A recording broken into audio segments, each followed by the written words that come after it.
transition to talk now.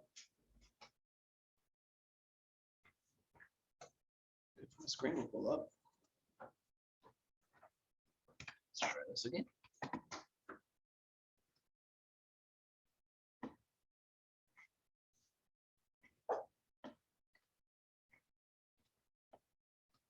Okay, so we're going to transition now to be talking about the cardiovascular system, but not the entirety of the cardiovascular system, just one of the components, and that is the heart. Okay, cardiovascular system is composed of three major parts. The heart obviously is one of those. Okay, then you've got blood vessels, which there's kind of like three types: arteries, veins, and capillaries, which carry blood, and then blood itself, which is found flowing in and out of our heart and those various blood vessels. We're going to get into the blood vessels and the blood in our next unit. So we'll be getting into that a little bit later on this week and into next week. Okay. Here we're going to focus in on the heart. And the heart, wonderful thing about it, it's just a muscle. And we've been talking about muscles here for the last couple of class periods. So we're really staying on topic and talking about stuff that is very pertinent to what we've been discussing here for the last couple of days.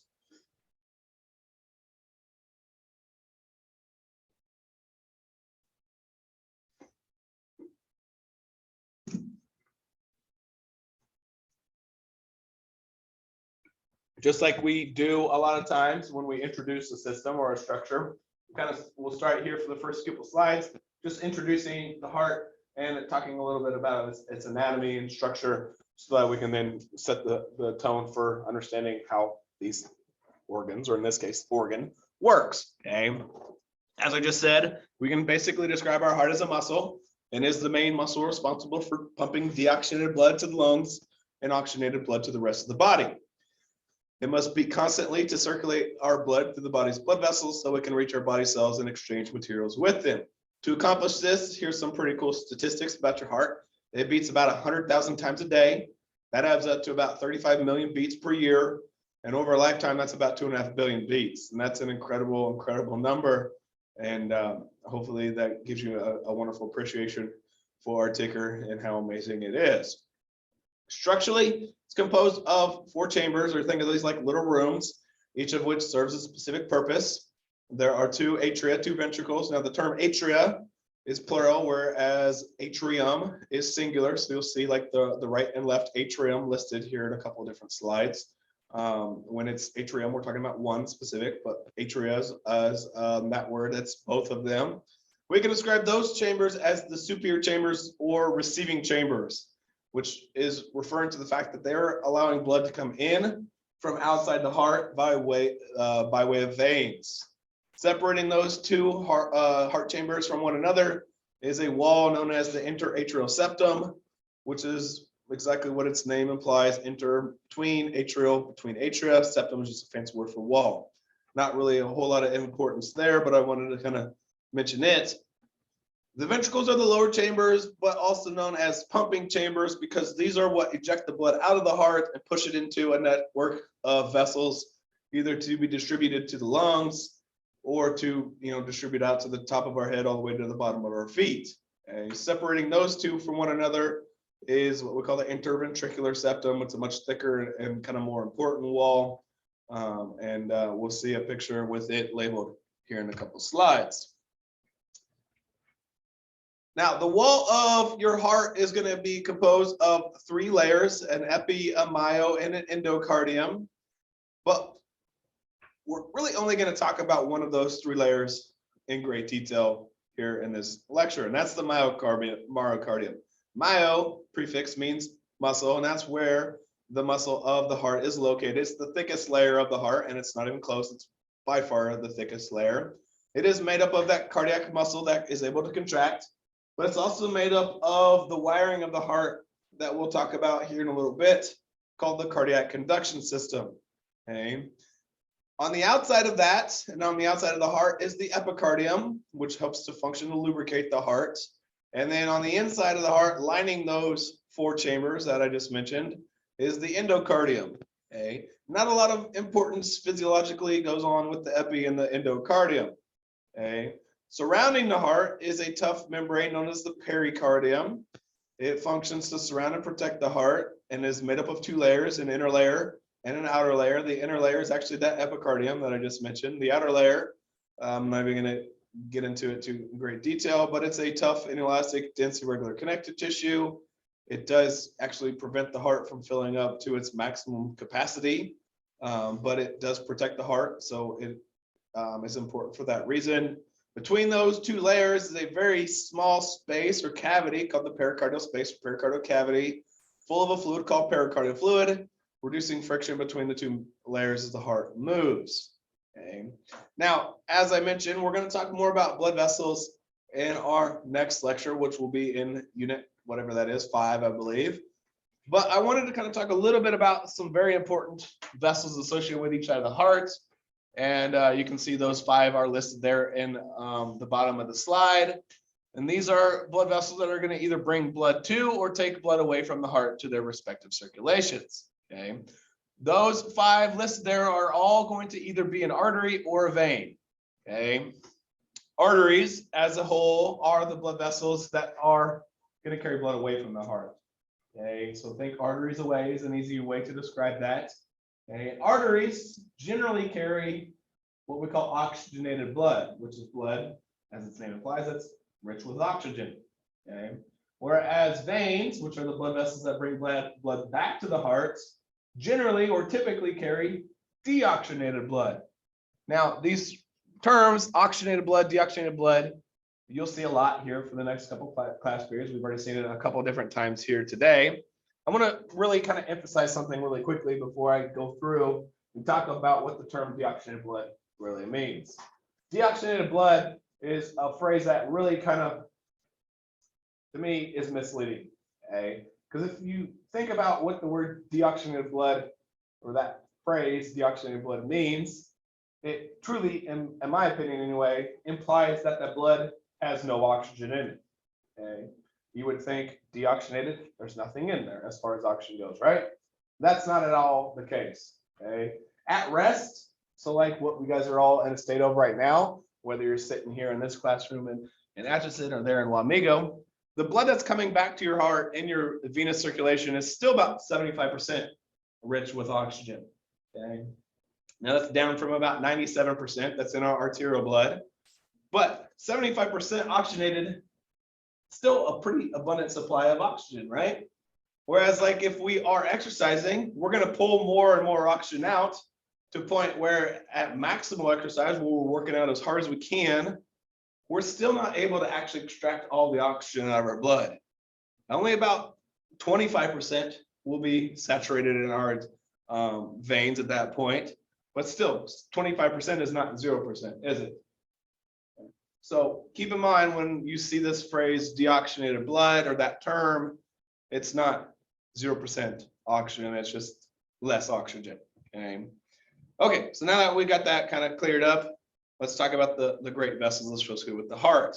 The 2 first ones there, the vena cavas, are both veins, and they're going to provide our heart with most of what we call venous return, which is the return of blood back to our right atrium once it's passed through the rest of the body. The superior vena cava is a blood vessel that brings blood from everything above the heart. So in other words, like the head and your arms, whereas the inferior vena cava brings blood from everything below it. So the legs and the inferior part of our torso and chest. Okay. The pulmonary arteries and the pulmonary veins are blood vessels associated with the heart. Anytime you see the word pulmonary, it is going to be a direct indicator that we're talking about the heart, or excuse me, the lungs. Okay. The pulmonary arteries are going to receive blood from the right ventricle when it contracts, and it takes blood to the pulmonary circulation. So it takes the blood to our lungs. Okay. I would highlight or star or underline this sentence. They are the only arteries in the blood that carry, or in the body that carry deoxygenated blood. Once again, that's what's not 100% deoxygenated, nor is it lacking any oxygen whatsoever. It's still got some oxygen in it, but we'll describe it as deoxygenated blood. Okay. The pulmonary arteries actually begin as a structure known as the pulmonary trunk, which then comes to a fork and forms those 2 blood vessels that carry the blood to our lungs. Bringing the blood back from our lungs to the left atrium is the job of the pulmonary veins. which, and I would highlight this, are the only veins in the body that carry oxygenated blood. Okay. Then you have the aorta, which is the primary blood vessel of the systemic circulation. This is the blood vessel that branches every other artery that feeds us from the top of our head down to the bottom of our feet. So it is an artery that is very, very important. It is very large, and it actually comes up out of the heart, comes right back down and runs all the way down towards our legs. And a lot of things branch either directly or indirectly off of it. So those are the blood vessels. Let's now talk again about those four chambers with regards to their myocardium. They're not all the same, okay? The thickness of the myocardium, thickness of the muscle of the heart in these four chambers is going to vary according to each chamber's functions. Okay? You can describe the atria, the two upper chambers, as being thin-walled, and that's because they don't need to be very strong. Okay?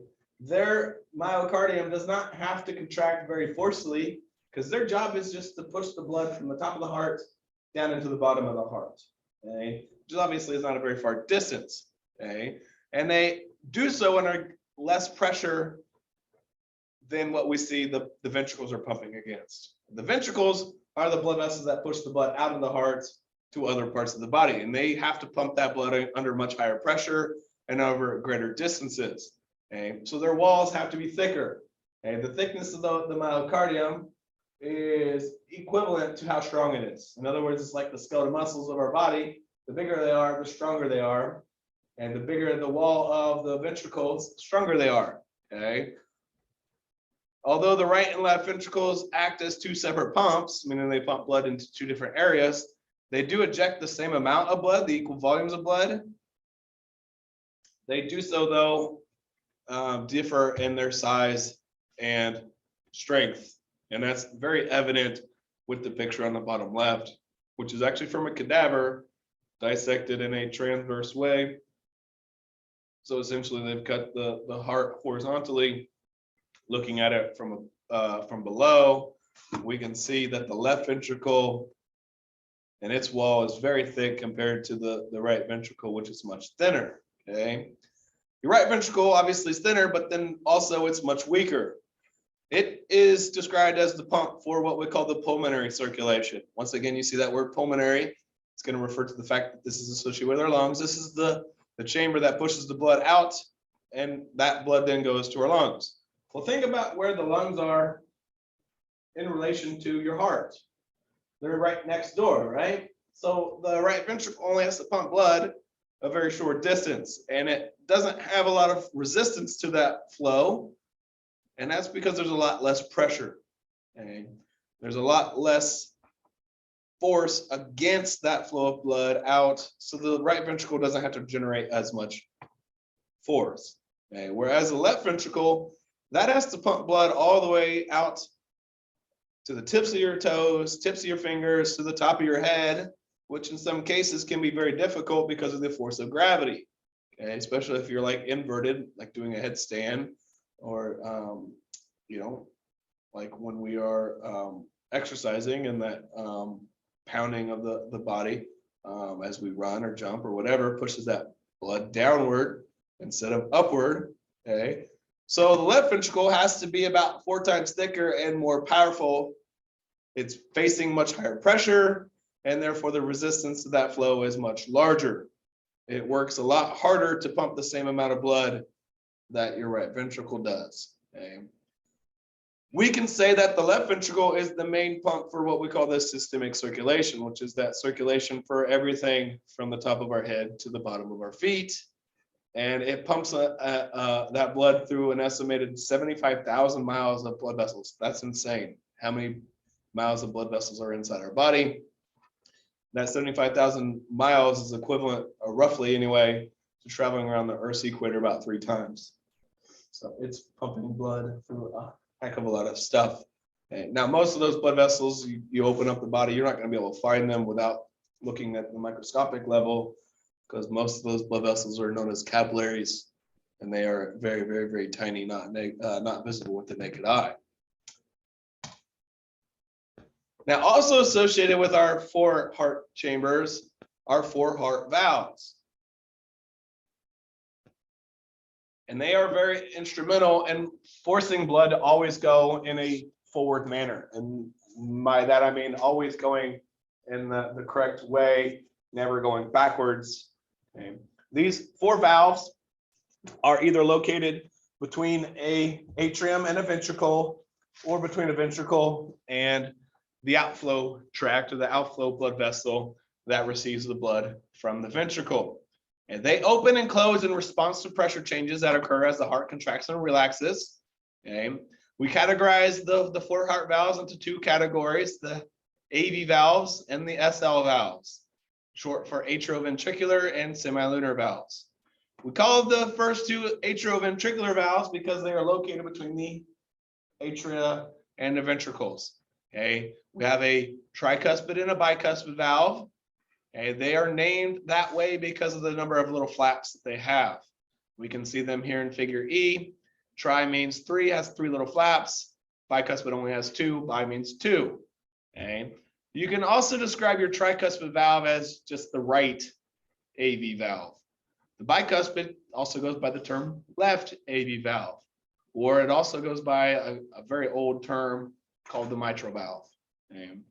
Generally, I call them tricuspid and bicuspid, but there's a couple of different ways to describe them.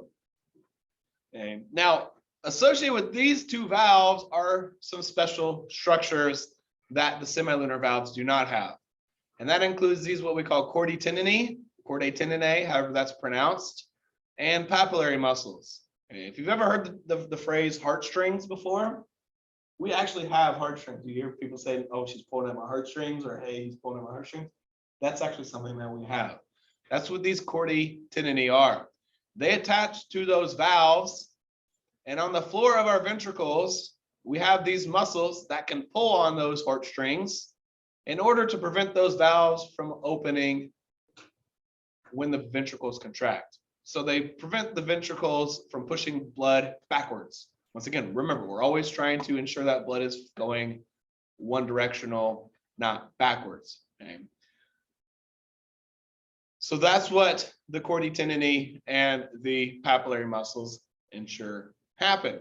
The other 2 muscles, or the other 2 valves, are called the semilunar valves, and they are the pulmonary and the aortic valve. Okay. The pulmonary valve is located between the right ventricle and the pulmonary trunk. Aortic valve is between the left ventricle and the beginning part of the aorta. Okay. Notice here in our 2 pictures on the left side of the page that there are times where the semilunar valves are open, but the tricuspid and the bicuspid, the AV valves, are closed. And then over here, we see that the AV valves are open and the semilunar valves are closed. There's also periods of time where all 4 valves are closed. There should absolutely not be a period of time where all 4 valves are open. That would mean that blood is going in all sorts of different directions, and that's a chaos situation. Okay. And we can see here on the next page, kind of illustration, very simplified illustration of what we would call the cardiac cycle, where in figure A here, we show blood in the right atrium, blood in the left atrium. Here's the tricuspid valve, here's the bicuspid valve. Those are open, allowing the blood to go into and fill right and left ventricles. Once the ventricles fill up, those 2 valves close, and then the ventricles get ready to push the blood out. Okay, but at this point here in this figure, all 4 valves are closed, which is going to drive the pressure way up inside of the 2 ventricles. So much so that eventually the semilunar valves will open up. Semilunar valves include this one right here, which is the pulmonary, and it's kind of hidden, but the aortic valve would be right here. Those open up, but notice here the tricuspid, the bicuspid are closed, which is going to ensure that the blood is only going out of the heart and never back up into the top of it. Blood then goes into the aorta. Here's the pulmonary trunk. Then those 2 valves have to close, which will prevent blood from filling back up into the ventricles. Now, once again, this is all occurring in what we'd call the cardiac cycle, which is a series of events that occur with each heartbeat, which we'll get to here in just a second. Okay. Now, in order for any of this stuff to occur, we need to contract the heart and increase its pressure. And that is something I'm going to talk about right now.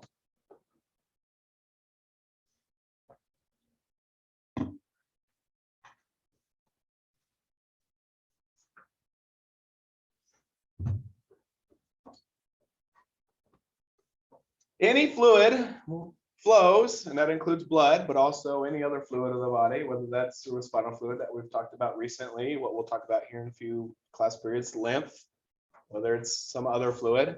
It's going to flow because of a pressure gradient existing between different parts of its volume. Okay. Now this phrase or term, pressure gradient, is a new term for us. But it's not the first time in this class we've talked about gradients. Early in the semester, we talked about concentration, electrochemical gradients. We just kind of think about concentration gradients. We talked a lot about that when we talked about moving stuff across the plasma membrane from areas of high to low, right? Like oxygen going down the hill from high concentration to low concentration. Okay. With regards to the flow of fluids are going to operate in a similar manner. They're going to go from areas of high pressure to areas of low pressure. Okay. Now, Newton's laws of motion applied to fluids has kind of two staples. And number one, a fluid is not going to flow, so it does not flow if the pressure is the same throughout. Okay.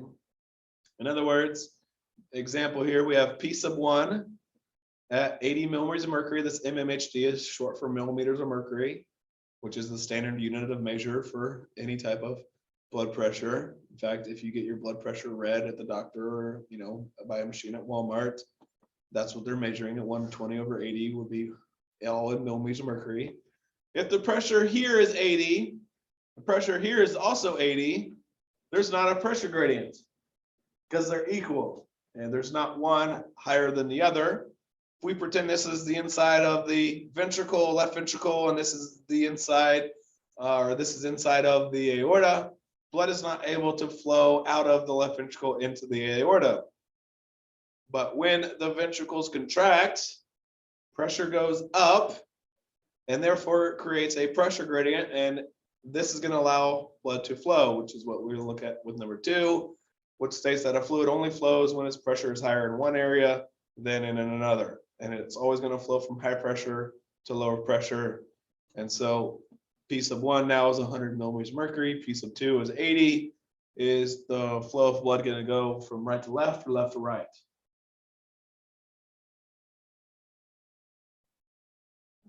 Left to right. Okay, so this is what would allow the blood to leave the left ventricle and enter into the aorta, if that's what we're using as our 2 examples. Left ventricle here, aorta there. This is why these valves that I just talked about open and close. It's all about pressure gradients that occur when the heart contracts and when it relaxes. Okay.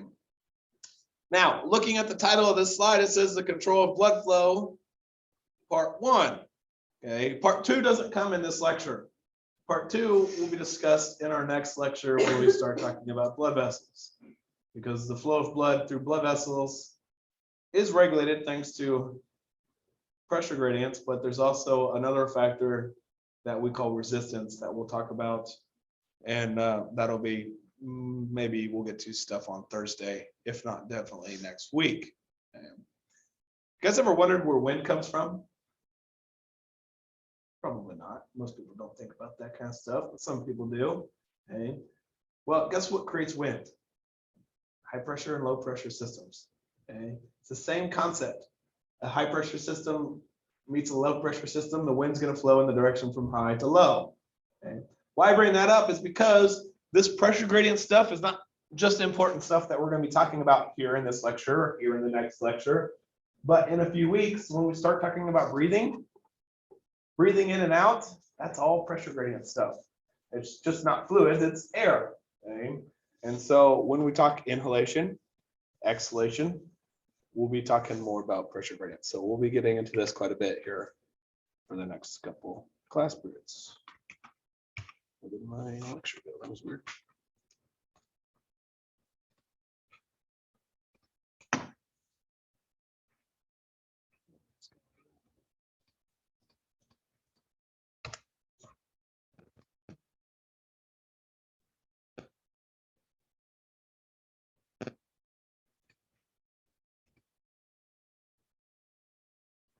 Now, if we think back to our last lecture, I spent just one slide talking about cardiac muscle, spent one slide talking about smooth muscle. We're not going to talk smooth in this lecture, obviously.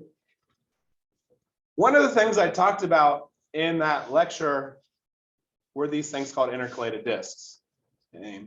And I pointed them out in that last lecture, and they were basically like dark lines that you could see in cardiac muscle when looked at under a microscope. Okay. And what an intercalated disc is, I described it already, but it's a thickened segment of the sarcolemma or plasma membrane between two cells. Okay.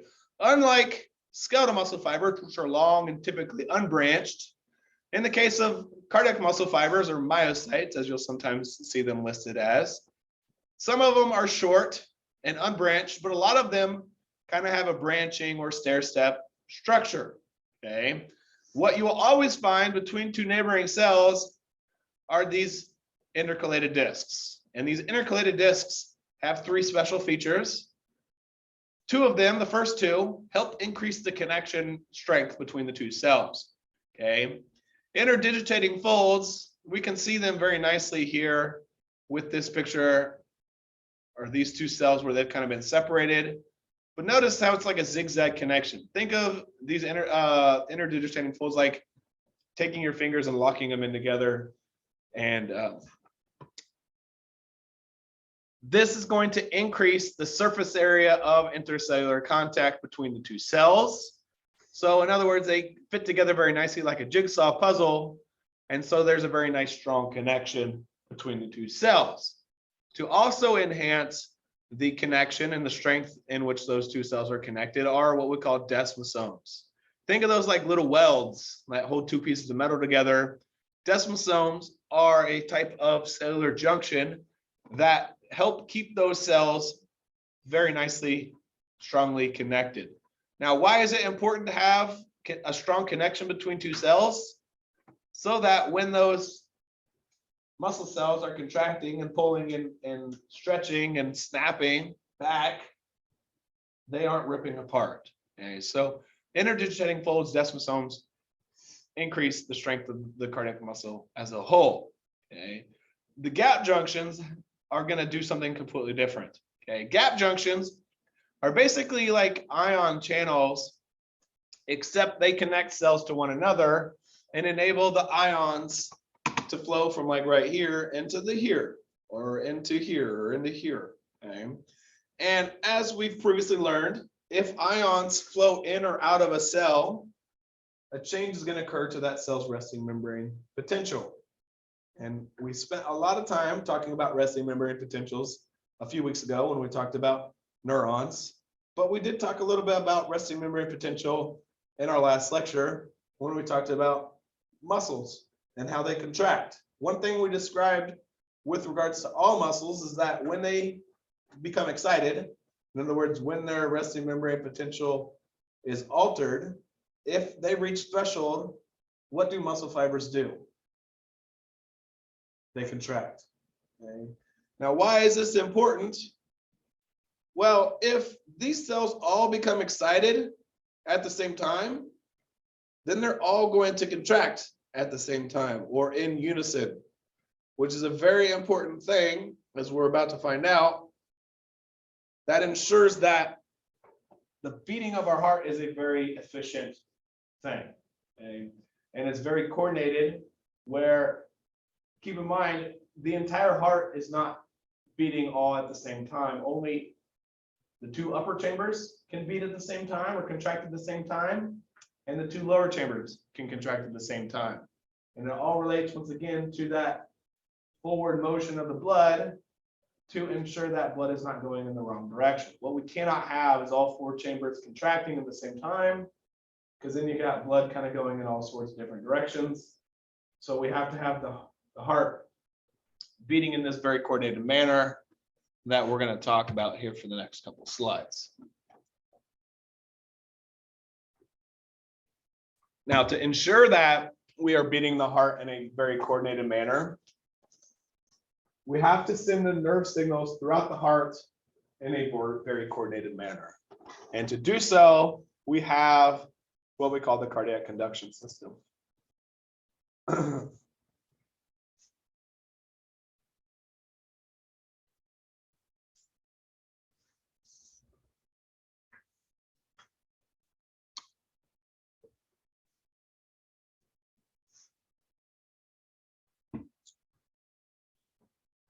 All right, reading through. An inherent rhythmic electrical activity is the reason for a heart's lifelong beat.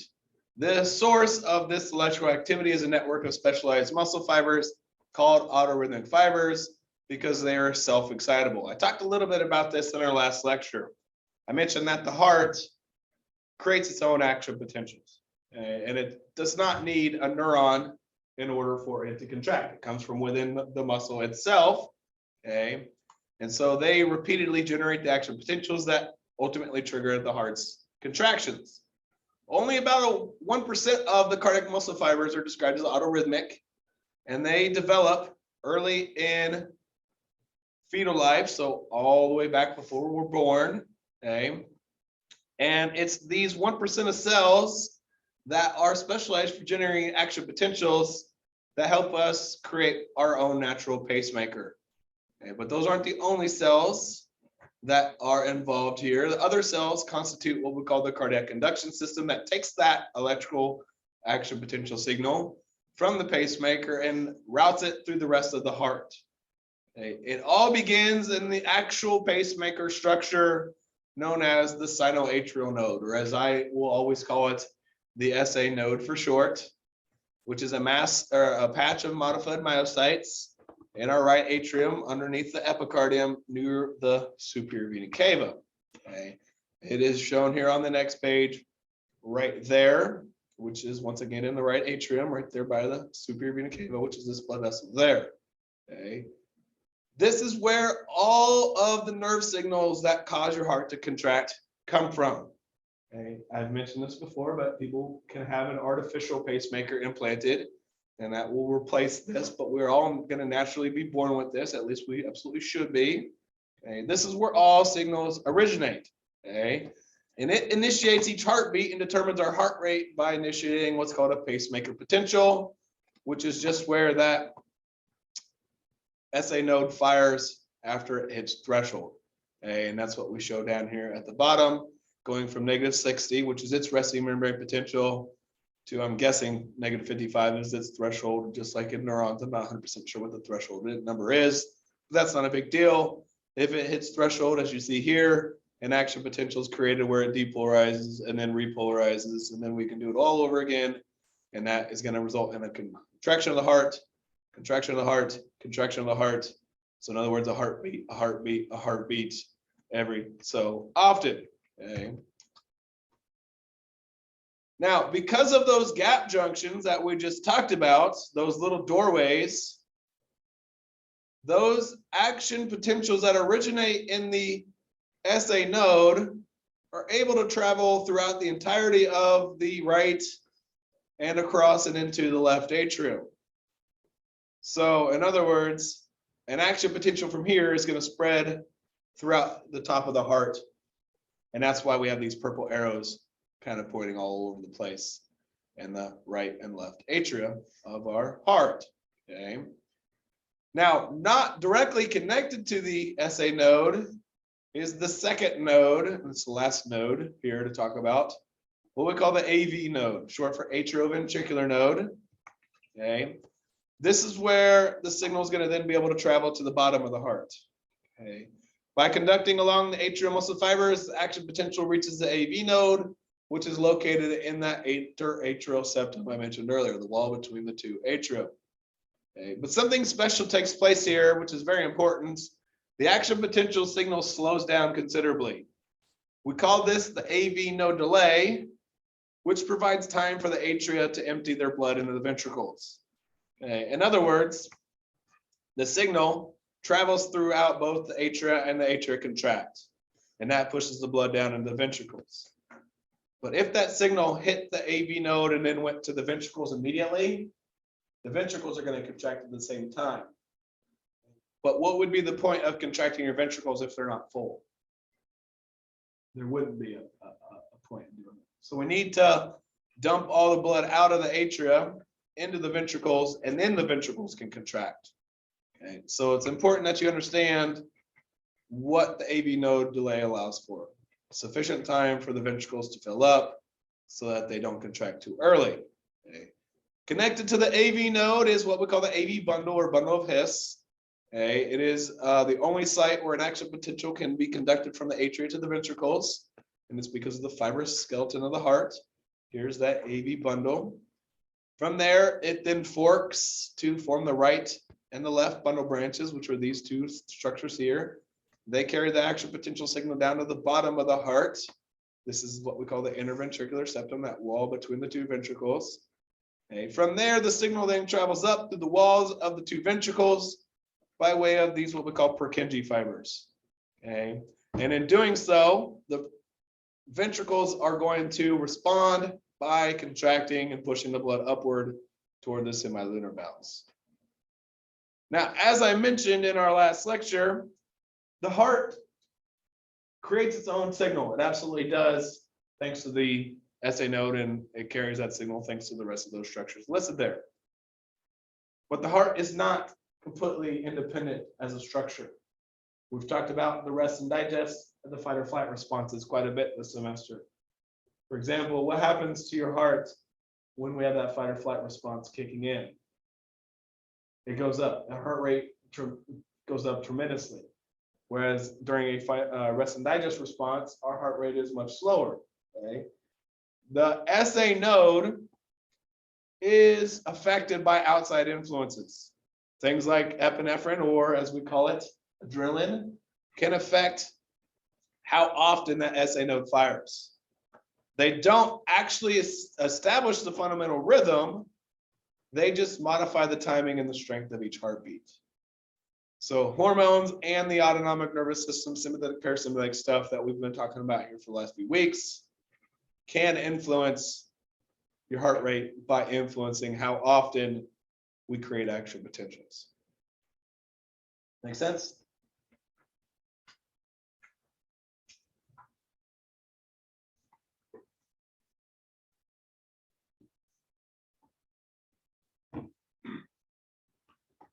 All right, let's talk about action potential and contraction of those cardiac muscle fibers or myocytes.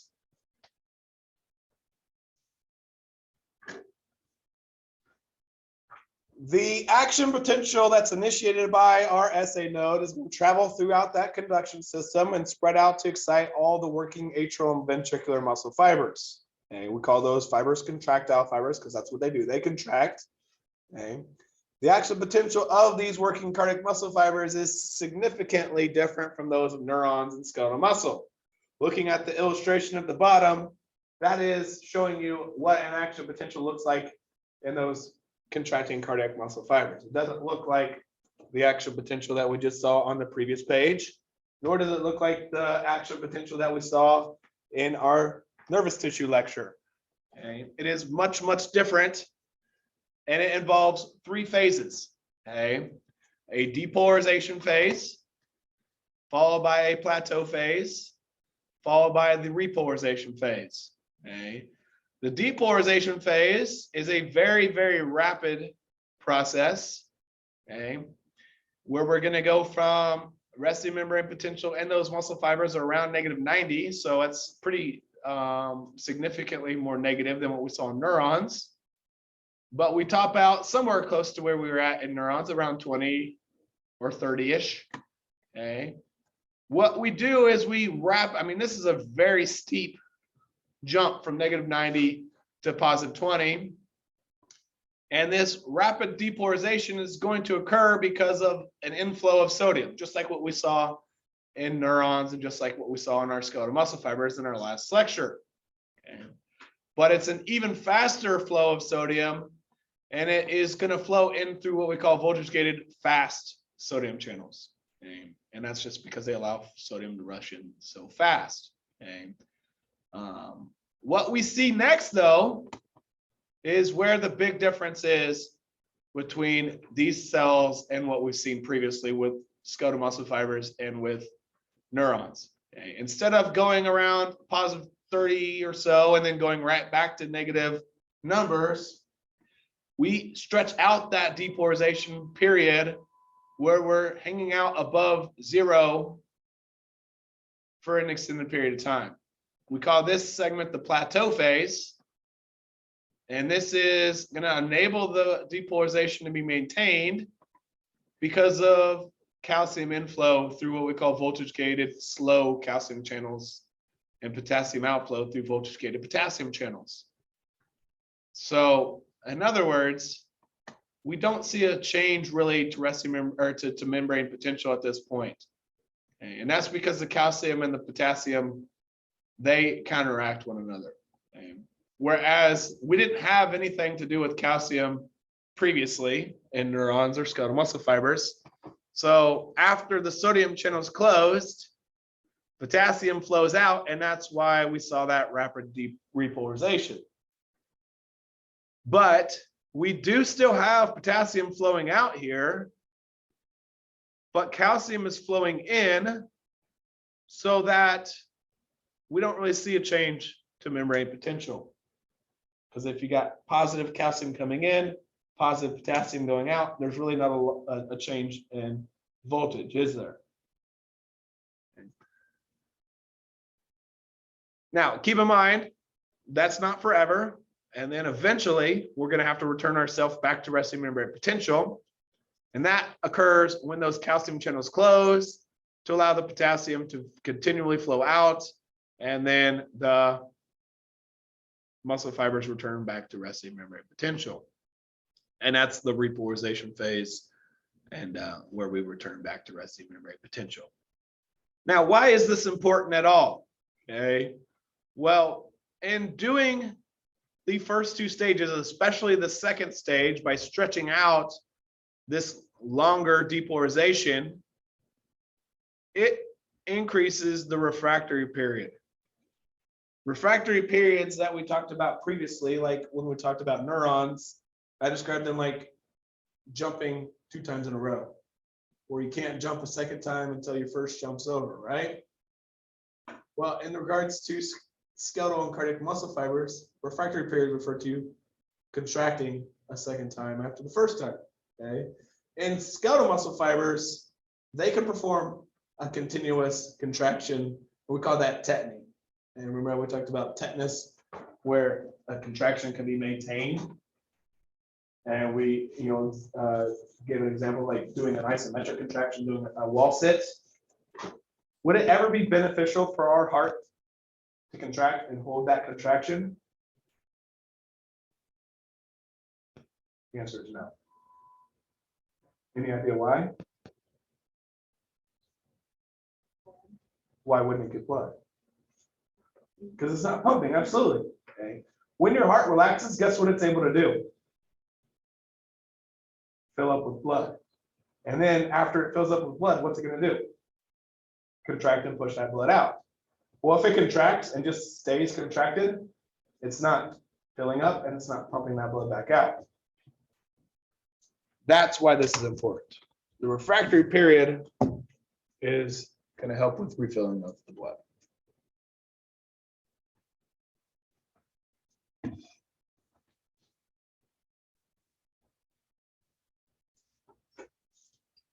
So like that of neurons and skeletal muscle fibers, cardiac muscle fibers do have a refractory period. Refractory period is once again the period of time after an action potential begins when an excitable cell temporarily loses its ability to become excitable again. Okay, and contractile cardiac muscle fibers, this refractory period is pretty long. It's about 250 milliseconds, and that's because of that prolonged plateau phase. Okay, that extends out that refractory period. It's almost as long as the duration of the contraction, which is about 300 milliseconds. So as a result, a contractile cardiac muscle fiber cannot become re-excited until its previous contraction is almost over. And for this reason, summation of contractions and tetanus do not occur in cardiac muscle fiber. So in other words, heart is not going to contract and stay contracted. And that's obviously very, very important, as I've already kind of alluded to. We need our heart to contract and then quickly relax. so that during that relaxation time, the heart can refill with blood. And that's the main takeaway. Make sure you know why we have this long refractory period, which is to ensure that the heart will refill with blood. Because that's why we're contracting our heart in the first place, to pump blood out. If we don't allow it to fill back up, why would we be beating our heart?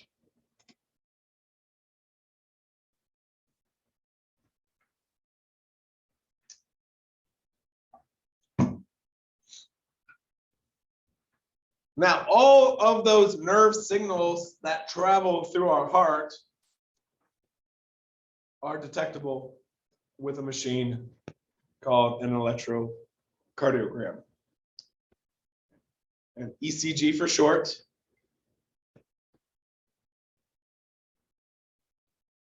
Is going to include the following signals. And I'm sure you've all seen these before, whether that was actually in a clinical setting. I know some of you guys work in hospitals and nursing homes, or whether it was in a movie where you saw the beeping of the monitor going up and down, and then if the patient's dying, it does what? It goes flat, right? They call that a flat line, where the heart is no longer sending these detectable signals. Okay. Well, here are the detectable parts of an ECG. Okay. Now, if you're in England, they call these EKGs. Okay, but ECG is what we describe them as here. First wave is called the P wave. It is a small upward deflection, so it's a little jump up. Okay, and it represents atrial depolarization. So in other words, when the atria are just about ready to fire, which, as you can see up here in the top, this blue arrow or this blue box represents the time from the P wave to the next wave, what we call the Q wave, where the atria contract. Because as we know, after something, a muscle cell depolarizes, it contracts. Okay. The PQ interval or PQ segment, as you'll sometimes see it listed as, is the time between the P wave and the next wave. And this is the time that's required for that impulse to travel from the SA node to the AV node. So in other words, from SA to AV is how long it takes here in this PQ interval. The QRS complex is the most drastic change that occurs, and it involves a small downward deflection, that's the Q, a really tall, sharp peak, that's the R, followed by a final downward deflection, known as the S. Okay. This signal is produced when an action potential spreads from the AV node throughout the entirety of the ventricle's myocardium. So in other words, this is when the ventricles are depolarizing and represents the beginning of ventricular contraction or ventricular systole, which is the same thing as ventricular contraction. Okay. After the S wave until the beginning of the T wave, we have what's called the ST segment. Represents the time during which the ventricles are contracting and injecting blood. Then the T wave is a little bit bigger than the P wave as far as upward deflection goes. It's a dome-shaped deflection. Okay, and this is represented by ventricular repolarization. So after the ventricles have contracted, we're then getting them ready to relax so that they can eventually contract again. Okay, that's what the T wave is. From Q to the end of T, we have what's called the QT interval. And this represents the beginning of the ventricular depolarization to the end of ventricular repolarization. Make sure that you know these different things. Make sure you can identify them. I might put a picture like this on the exam, and maybe I'd highlight like the P wave, and I'd say what's going on here. Maybe I'd highlight Q or S. Maybe I'd highlight the T. Make sure you can identify what's taking place in an ECG.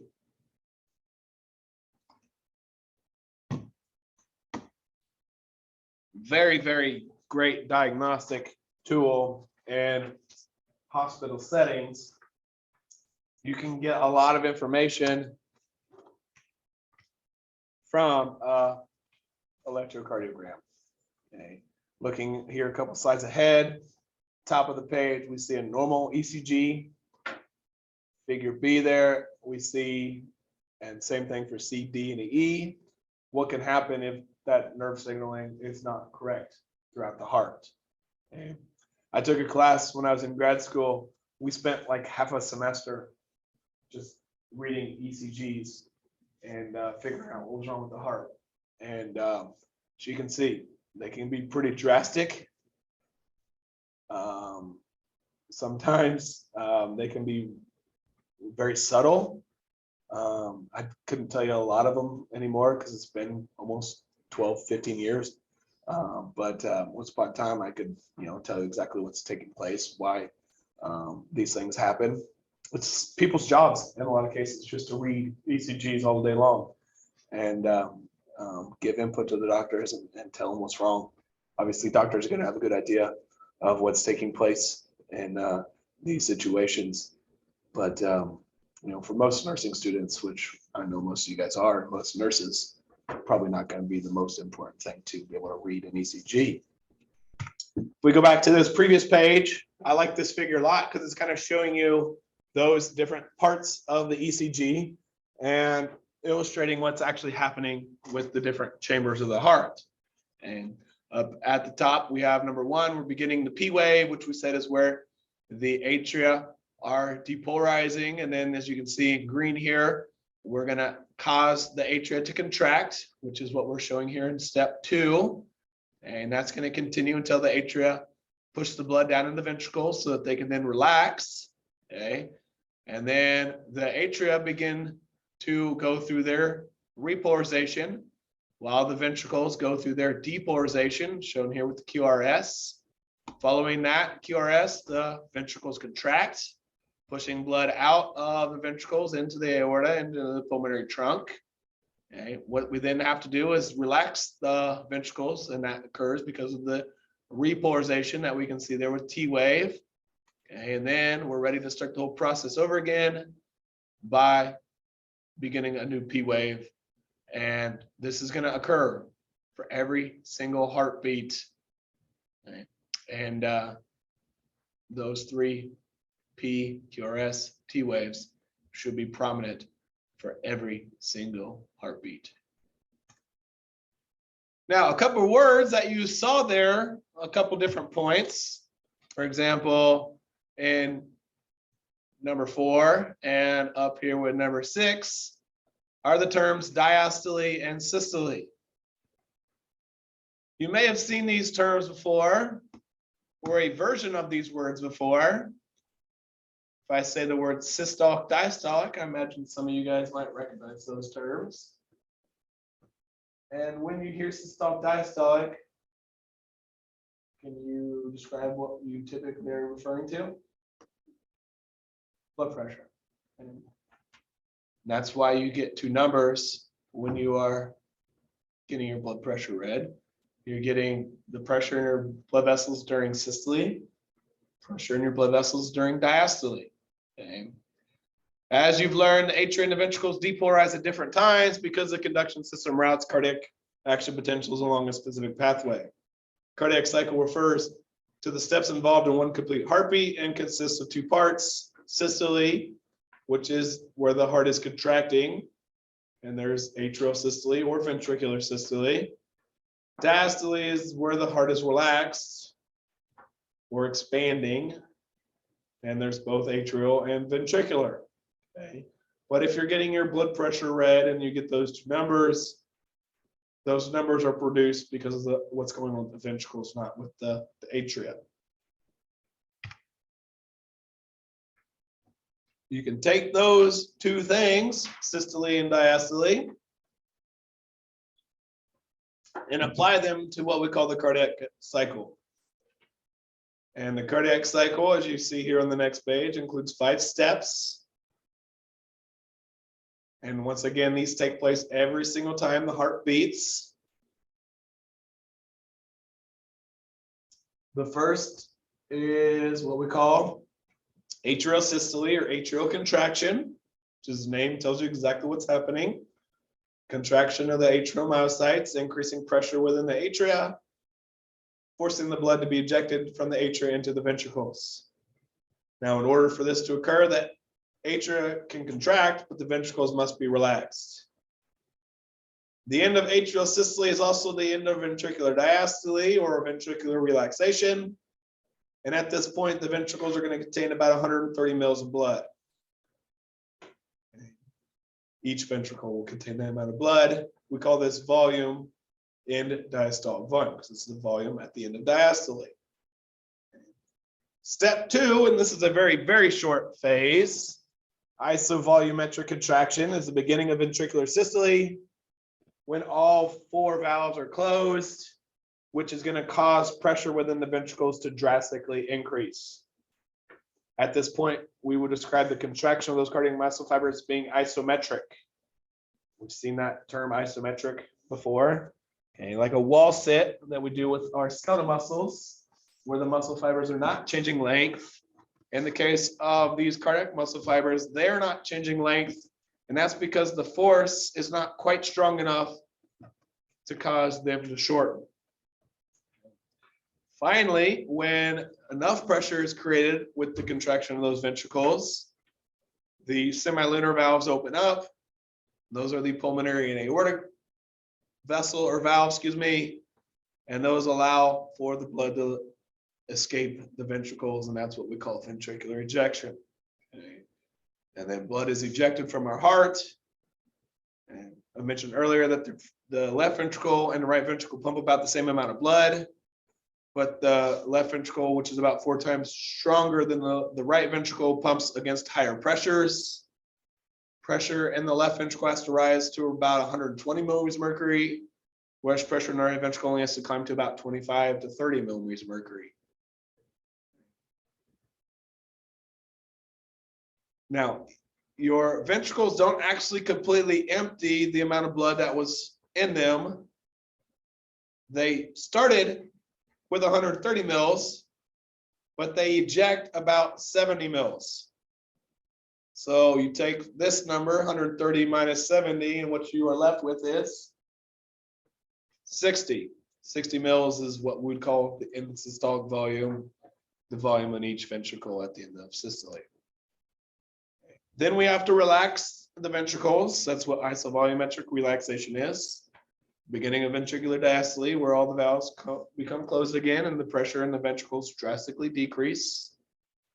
So much so that eventually we can start filling them back up again, but only if pressure in the ventricles drops below atrial pressure, which enables the tricuspid and bicuspid valves to open up and blood to get sucked into the ventricles. At the end of this phase, ventricles are about 3/4 full, and then the rest can enter it during a new atrial systole phase.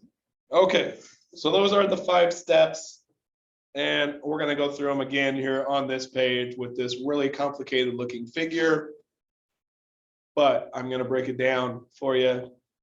It appears like there's 6 steps because you got 1, 2, 3, 4, 5, 6 things shown, right? Okay, well, atrial contraction to ventricular filling, this is 1 cardiac cycle. They show atrial contraction again. These 5 or 4 things here would also be here. Okay, so they're just showing a new cardiac cycle ready to begin again. Does that make sense? So if you kind of just ignore this last box, it might help you. Okay, figure D is showing you what's taking place in a ventricle as far as volume, so the amount of blood in a ventricle. We're not going to really talk about heart sounds yet, but we will later. Figure B is showing you pressures, and there's 3 main pressures being measured. In green, we're measuring the pressure in the left atrium. In blue, we're measuring pressure in the left ventricle, and in red, pressure in the aorta. And then at the top, we can see there's our ECG, which I'm not even going to really talk too much about. Okay. So let's start with our first step, atrial systole or atrial contraction. And this is once again where we're pushing blood down into the ventricles. Okay. In order for blood to go down from the atria into the ventricles, we have to have a pressure gradient, right? So in other words, pressure has to be higher in the atria than it is in the ventricles. Okay. So let's go right here. Okay. We said in green is atrial pressure, in blue is ventricular pressure. You can see the green line's above the blue line, right? Okay. That means pressure in the left atrium is higher than pressure in the left ventricle. So pressure here is higher than here. That's a pressure gradient that forces the blood out of the atrium into the left ventricle. And as a result of atrial contraction, the ventricle fills up. Okay, ventricles are going to fill up. Okay, and that's what we see here with the second or this part of our graph right here, where it's going from this point up to this point around 130 mils. Okay. Once again, though, the ventricles weren't completely empty. They did have a little bit of blood in them after that final stage, which I'll get to in a second. Now, at the end of atrial contraction, the ventricles are full and ready to be dumped. So that's when we're going to start to contract the ventricles. Okay. The second stage or step of the cardiac cycle is very short. See, that's got the smallest box in here. Notice we don't see any change in volume, and that's because these two valves here, the pulmonary and the aortic valves, are still closed. Actually, all four valves are closed. Look what happens to pressure. Specifically, pressure in here, our left ventricle, the red or the blue line. It goes from around here, somewhere around 20, all the way up past 80. It goes above aortic pressure. And if doing so, it goes above aortic pressure, like we show right here at the top. Now we've got a pressure gradient that shows pressure here is higher than here. Once again, blood flows from high pressure to low pressure, right? So now that's what triggers the opening of the aortic valve, or if we're looking at the tricuspid, or I mean on the right side, the right ventricle, the pulmonary valve. Those two valves open and the ventricles dump their blood out, which we show right here. Ventricles start losing blood, volume goes down. Okay. Keep in mind, ventricles don't dump everything out. There's still about 60 mils of blood after. So we only dump out about half. Now we need to start filling the ventricles back up. In order to do so, what do we got to do to pressure? We got to drastically decrease it. So the ventricles start relaxing. Pressure inside of the left ventricle is going to drastically drop. That's step 4, isovolumetric relaxation. Not until that blue line dips underneath the green line do we allow blood to go into the ventricles. But when it does, pressure in the left atrium, shown here in green, is higher than pressure in the left ventricle. The tricuspid, the bicuspid valves open, the ventricles start filling up, volume starts to increase again. But during ventricular filling, keep in mind, the atria are not contracting, not until the next step, atrial contraction.